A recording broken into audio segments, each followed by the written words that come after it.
Agatha All Along. It's a Disney TV show now.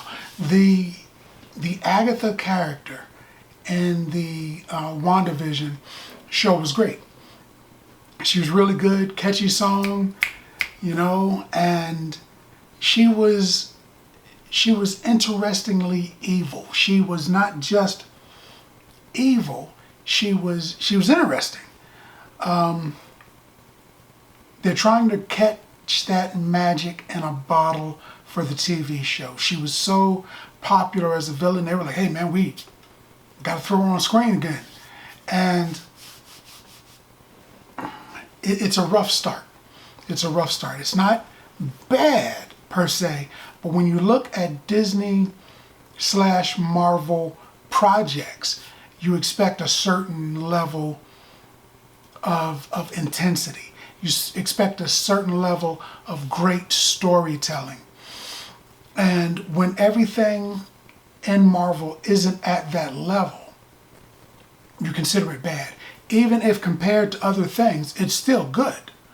But, if you go to a 5-star Michelin restaurant and you have their best steak, then you go to a really good steakhouse in your town and you taste a great steak, you're going to be like, it's not Michelin, because you're used to that. Disney has been putting out 5-star Michelin shows, movies.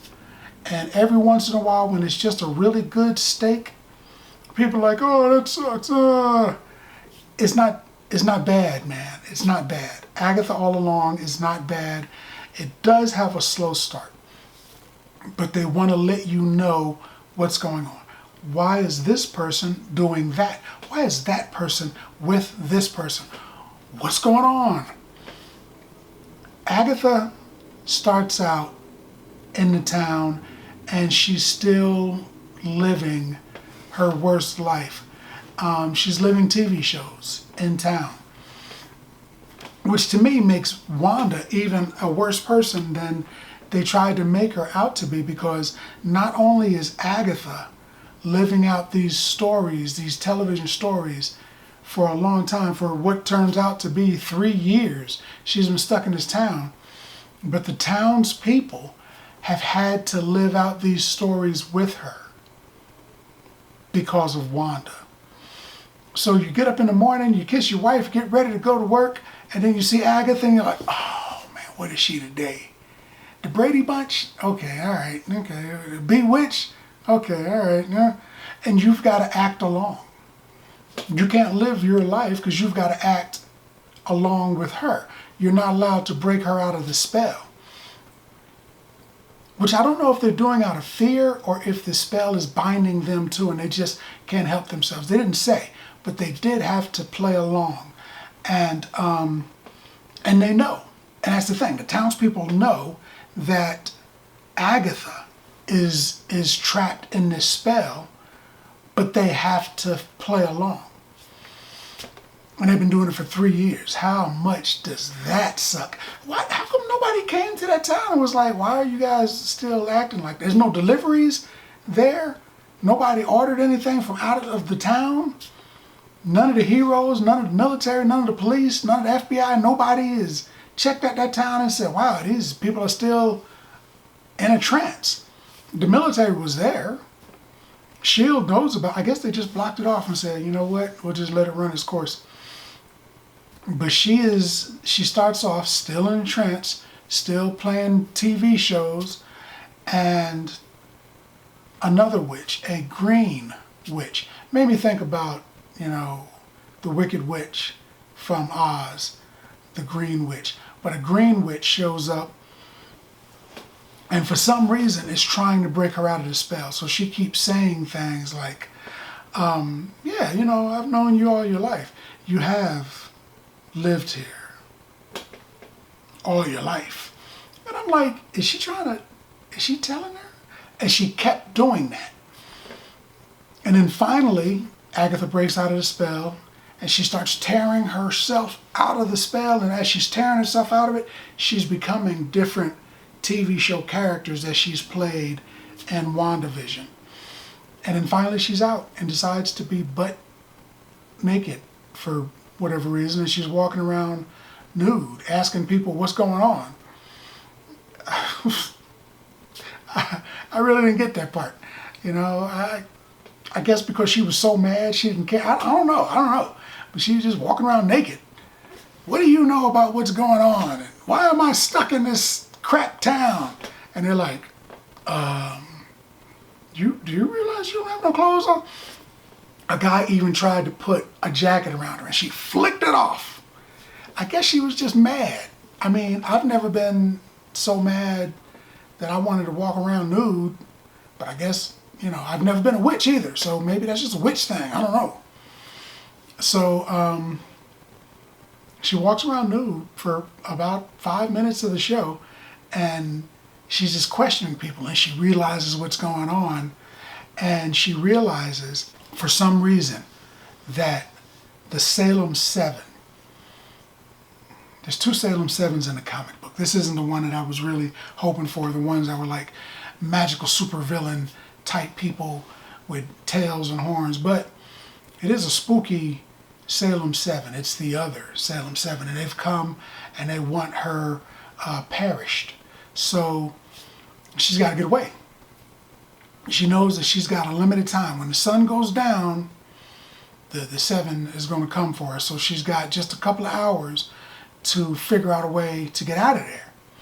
So she's going to run. And the newly introduced character, which I'm fairly certain is Billy, he's listed as Teen. She just calls him Teen, is there, and he tells her that he broke her out of Wanda's spell, which is a big thing because she couldn't do it. She didn't have any magic anymore anyway. But she was like, if you can break me out of the Scarlet Witch's spell, you know, you got some serious mojo. So she decides to keep him. She collects a coven and she goes to look for the witch's road. So that's basically it. That's basically what happened in 2 episodes. It's moving fairly slowly, but I think after the 2nd episode, it's going to pick up. She's got some characters with her. None of them really like her. All of them assume that, you know, once she gets her power back, she's just going to absorb their power and kill them. But apparently you have to cast a spell in her direction for her to be able to absorb it and take it. So she tells them that they're in no danger. But she's a liar. So, I mean, you know, liars, you can't trust a liar whenever they're talking. So she was talking. I wouldn't have trusted her. I'd have had a stick or a club or something with me just in case my magic didn't work so I could give her a bonk on the head. But she's convinced them they're going there, and the 7 are after her, you know, the Salem 7, who seem to be more demonic type entities. So, and she seemed legitimately, she wasn't scared to fight the Scarlet Witch, but she's scared of these Salem 7 because they're looking to give her the business. So, I mean, it's kind of slow. It doesn't really look like it could lead into anything. Maybe have some implications for, you know, another movie like maybe Blade or something like that. Something else that's Doctor Strange. Something else that's got, you know, some type of horror genre type deal. They're dipping into that a little bit with Marvel, the magic, the gods, stuff like that. So maybe it'll lead into something, but it's definitely not going to lead into like Captain America or nothing like that. So we'll see. I mean, it's not bad for a regular show. For what Marvel has been producing, it's not great. But I would give Catherine Hahn's version of Agatha Harkness and Agatha All Along. I would give the first 2 episodes, because they both dropped together, I would give Agatha All Along 6 bags of popcorn. 6 bags of popcorn. Because that's what I think about that. But more importantly, what do you think about that? Now that you had a chance to look at the video, let's talk about it some more in the comments. And as always, if you like the video, if you like the content, subscribe. And then like. Popcorn passport. Get your popcorn passport.